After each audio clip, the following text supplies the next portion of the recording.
السلام علیکم ملګرو، یو ځل بیا مومن خان فرادي ستاسو په چوپړ کې. ملګرو د تیر په څیر بیا هم دغه ویډیو د HTML په اړه ده او تیر ځل موږ HTML تشریح کړو چې HTML څه ده او د هر یو توری لکه HTML د څه شي مخفف دی او هغه مخففات بیا څه معنا لري. نو په دغه ویډیو کې موږ د HTML د شروع کېدو لپاره ایډیټر موجود دی چې ایډیټر څه شی دی، د څه لپاره استفاده ترې کېږي او موږ څنګه کولی شو چې یو HTML ویب پاڼه د ویب پاڼې لپاره سټرکچر جوړ کړو. راځو لومړی ایډیټر څه شی دی. دوستانو ایډیټر یو پروګرام دی چې د هغې په واسطه موږ کولی شو خپل کوډ ولیکو او یا په کوم موجوده کوډ کې تغییرات راولو.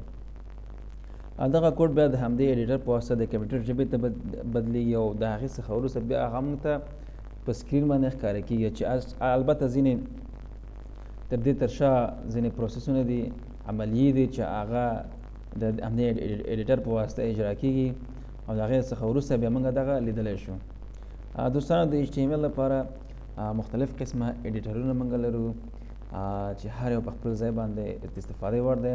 البته د هر چا یا هر سافټویر انجینر یا پروګرامر یا ویب ډیزاینر یا ویب پروګرامر د هغې د خپل خوښه ده چې هر ایډیټر استعمالوي او دا هم په مختلفو هیوادونو کې مختلف قسمه ایډیټر دي چې هر قسمه ایډیټر موږ تاسو کولی شو ډېر په اسانۍ سره پیدا کړو او نصب یې کړو په خپل کمپیوټر کې. نو د ایډیټر د پیدا کېدو لپاره یا هم د هغې د انسټالیشن یا نصبولو لپاره موږ کولی شو د ګوګل څخه استفاده کړو. مخکې له دې نه چې ایډیټر انسټال کړو، تاسو ته ځینې مهم مثالونه د HTML د ایډیټر په اړه وړاندې کوم. لومړنی ډېر ساده ایډیټر چې دی دوستانو هغه نوټ پاډ دی چې په هر وینډوز کې یا ماک کمپیوټرونو کې یا اپریټنګ سیسټم چې دی دا لري. په خپل ذاتاً هغه د اپریټنګ سیسټم یا د عمل سیسټم په نصبولو سره هغه خپله نصبېږي یا انسټالیږي. دوستانو بل دی نوټ پاډ پلس پلس، دا هم د HTML د ایډیټرونو څخه یو ایډیټر دی.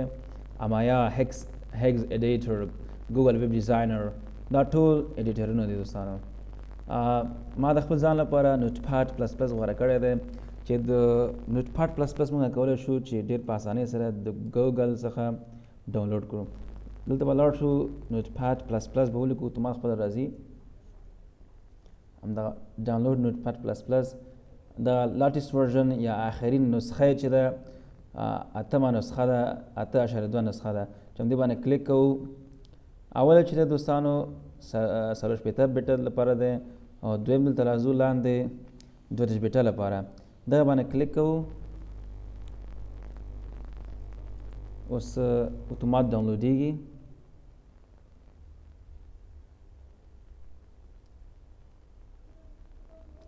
دغه د ډاونلوډېدو طریقه ده چې څنګه موږ HTML ایډیټر ډاونلوډولی شو. دوستانو ډاونلوډینګ یې ډېر اسانه او ډېر ساده دی. دا پروسه تکمیله شي مربوط د ستاسو انټرنیټ سپیډ په اړه ده چې انټرنیټ سپیډ څومره وي هماغومره زر ډاونلوډېږي.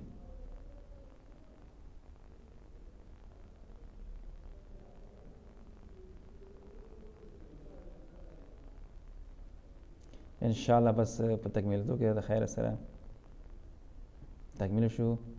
کلیک پې کوو چې راخلاص شي. یس هو موږ غواړو دا انسټال کړو یا نصب یې کړو. که هره ژبه چې تاسو غواړئ هماغه ژبه انتخاب کړئ. البته ډیفالټ یا دې ژبه د دغه ایډیټر لپاره چې موږ تاسو نه استفاده کوو انګلیش په استفاده کوو. نیکسټ کوو. زه د ټولو د ایډیټر کوم پالیسیز چې دي یا قوانین چې د هغې سره زه موافق یم. آی اګري باندې به کلیک وکړو چې دا غواړي چې دا انسټال کړي یا نصب کړي. دلته کولی شي ځای هم ورته تغییر کړي. نو په ډیفالټ یا په نارمل ډول یا په عادي ډول همدغه سی ډرایو پروګرام فایلز همدغه کې باید انسټال شي.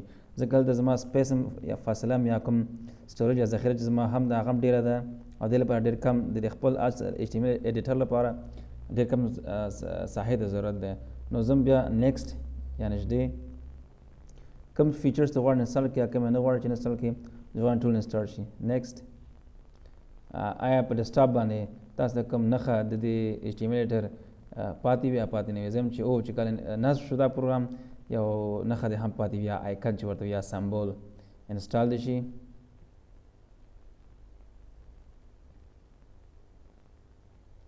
دا هم دوستانو خلاص شو. فینیش باندې کلیک کوو یا چې پای ته ورسېده. دا نټپیډ پلس پلس دوستانو. مننه د بیا ځل لپاره په الله تعالی مسپالم. السلام علیکم.